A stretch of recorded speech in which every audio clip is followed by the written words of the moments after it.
کریوتیو میخوری یا میبری؟ کجا؟ چیه؟ اسم دسره کریکوسا. ما صندلی‌ها تو رو نگره؟ خیلی زیاد. ببین صندلی‌ها رو آخرین بار من تو القدیر دیده بودم. برای رسانه یونانی چرا از مسجد القدیر استفاده فکر کردن؟ میکنم از صندلی کرایه کرده مال حمید تو دولت آورده اینا. تالار داغون، تالار نابود، یعنی با این تورم فکر کنم هنوز نفری 120,000 تومان باشه.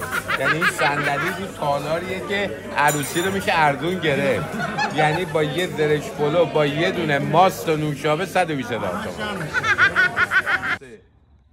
ببین چقدر رستوران بامبی مامبی موگو اصلا گاییده تعداد رستوران. تور والدین این چیه؟ تور 15 روز والدین دیگه چیه؟ زنگ بزنم بگم آقا من والدینم مرده. بگم تور بکبرا میذارم برای من. شده دسته؟ دستم رابطه نامشروع داشته. ماکان چرا دیگه تناسلی زده رو دسته؟ یه دختر دارم شورت نداره. شورت؟ آره